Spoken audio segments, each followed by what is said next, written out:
Howdy-ho there, neighbors. Hope everyone's well, and the world is treating you well. So, I came across a notion of a kind of scene that would be really hard to do in tabletop games that you see done in movies and video games. That specifically is the climactic runaway from the danger scene that you see in so many movies. You know, the temple is collapsing around the hero and he's got to get out, or the building's about to explode and you've got to get clear, and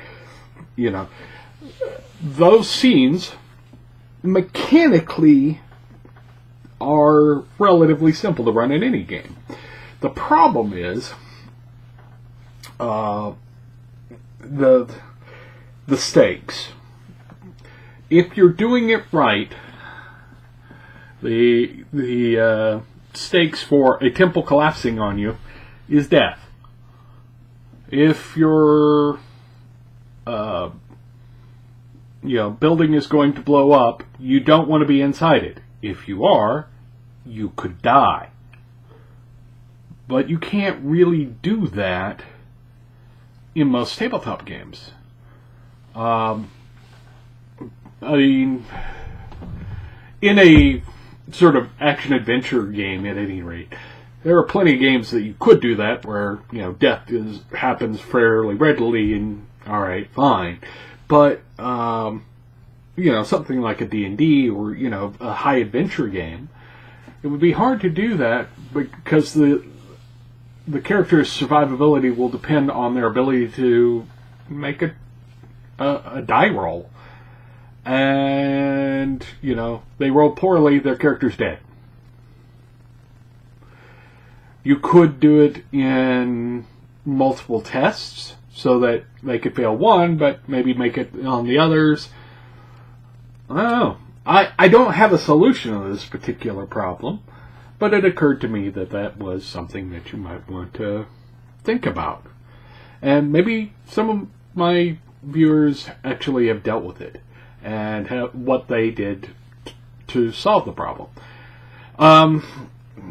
Anyways, that was the thing that popped into my head today while I was sitting around thinking.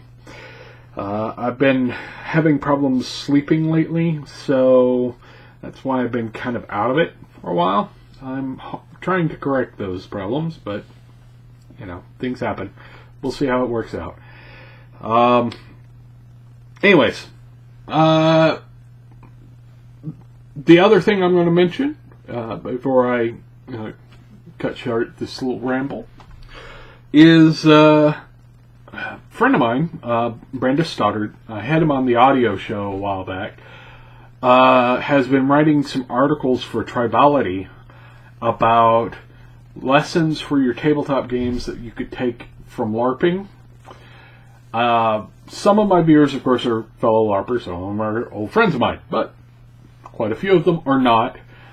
So it might interest some of you, some of the lessons that we learned from, years and years of LARPing. And Brandis is a good guy to follow anyway, so I'll include a link in the show notes to the articles in question, but you might want to check it out. That I think will be it.